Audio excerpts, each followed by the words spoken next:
حاجی ملک محمد اختر کے مرحومین کو، پروفیسر شان رضا زیدی، زمزم زیدی، زیدی فیملی کے مرحومین کو، خرم نقوی کے والد اور دیگر مرحومین کو، زین صاحب کے مرحومین کو، ملک وحید حیدری کے نان حال داد حال سب کے مرحومین کو، اور ملک منصور صاحب کے مرحومین کو، ملک اسد عباس صاحب کے مرحومین کو، عباس شاہ صاحب کے مرحومین کو ایصال فرما، سید اسد علی شاہ صاحب نقوی کے مرحومین کو ایصال فرما، اور وقار عابد کے مرحومین کو ایصال فرما، اور جتنی بیویاں، جتنے بھائی بچے آج کے درس میں شریک ہوئے ہیں، یا اللہ ہم سب کے گناہوں کو معاف فرما، ہم سب کو شریعت سمجھنے کی توفیق عطا فرما، ہم سب کو فقہ پر چلنے کی توفیق عطا فرما، ہم سب کو دین مبین کا پروموٹر بننے کی توفیق عطا فرما، ہم سب کو حلال و حرام کی معرفت عطا فرما، امت محمدیہ میں وحدت اور یونٹی عطا فرما، یا اللہ جن ظالموں نے لاہور میں حملہ کیا ان کو کیفر کردار تک پہنچا، عراق شام میں جو، یمن بحرین میں جو حملے کر رہے ہیں، افغانستان پاکستان میں جو دہشت گردی ہو رہی ہے، دہشت گردوں کا صفایا فرما، شہداء کے درجات بلند فرما، مملکت خداداد پاکستان کو، مسلمانان ہند کو، نارتھ امریکہ میں رہنے والے مسلمان بھائیوں بہنوں کو، خاص طور پہ یورپ، برطانیہ وغیرہ میں رہنے والوں کو، گلف ویسٹ ایسٹ میں رہنے والوں کو اپنی حفظ و امان میں رکھ، اور یا اللہ جو پریزیڈنشل الیکشن ہو رہے ہیں امریکہ کے اندر، ڈونلڈ ٹرمپ جیسے متعصب سے ہمارے اس ملک امریکہ کو محفوظ فرما، مسلمانوں کو بھی بیداری عطا فرما، ہمارے علی مرزا جو کہ جن کے چانسز 99% ہو گئے ہیں کانگریس میں آنے کے، یا اللہ ان کو کامیاب و کامران فرما، یا اللہ ہم سب کو شعور عطا فرما، ہم سب کی معصیتوں سے درگزر فرما، جو مقروض ہیں ان کے قرض ادا فرما، جو بیمار ہیں ان کو شفائے کامل و عاجل عطا فرما۔ آج ثاقب میاں نے نماز سیکھی ہے اور وعدہ کیا ہے کہ آج کے بعد کبھی نماز قضا نہیں کریں گے، دیگر بچوں کو بھی جمعرات کے دن یہاں آ کر نماز اپنی ٹھیک کرنے، بڑوں کو بھی نماز ٹھیک کرنے اور نماز وقت پہ ادا کرنے کی توفیق عطا فرما۔ یا اللہ ہمارے بچوں کو، ہماری بچیوں کو راہ راست پہ رکھ، ہماری نسل کی حفاظت فرما، ہمارا خاتمہ علی الخیر فرما، ہمیں حج و زیارات نصیب فرما، زندگی کی جو پریشانیاں ہیں ختم فرما، جو روزگار نہیں رکھتے ان کو روزگار مہیا فرما، جن کے روزگار ہیں ان کے روزگار میں برکت عطا فرما۔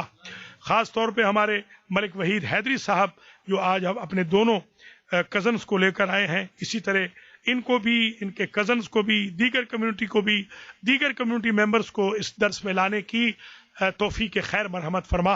سید ریاض حسین شاہ صاحب جنہوں نے تبرک کا اہتمام کیا ہے ان کی اس خدمت کو قبول فرما۔ مرزا فیملی جنہوں نے پچھلے ہفتے اہتمام کیا تھا لنگر کا، اور اس سے قبل جو زیدی فیملی نے کیا تھا ان کی توفیقات میں بھی اضافہ فرما، اور آئندہ جو عباس شاہ صاحب رضوی کی فیملی کر رہی ہے آئندہ درس کا اہتمام، ان کی توفیقات میں بھی اضافہ فرما، اس درس کو کامیاب و کامران فرما، اور یا اللہ سیٹرڈے کے دن 8 بجے انشاءاللہ مغرب کے بعد خرم نقوی صاحب کی طرف سے جو بی بی فاطمہ الزہرا سلام اللہ علیہا کا جشن مبارک ہو رہا ہے اس کو بھی کامیاب و کامران فرما، القرآن سینٹر کی مالی مشکلات کو حل فرما، انتظامیہ کو جزائے خیر مرحمت فرما، خاص طور پہ خزانچی صاحب کو، سیکریٹری صاحب کو، لیڈی کوارڈینیٹر کو جزائے خیر مرحمت فرما، ڈونرز کو جزائے خیر عنایت فرما، جنہوں نے ہیٹنگ کولنگ کا اہتمام کیا ہے، صفائی کی ہے، کوئی تنکا اللہ کے گھر سے اٹھایا ہے، یا اللہ ان کے لیے آخرت کی، ان کے مرحومین کی آخرت کی منزلیں آسان فرما اور ان کی دنیا کی منزلوں کو آسان فرما،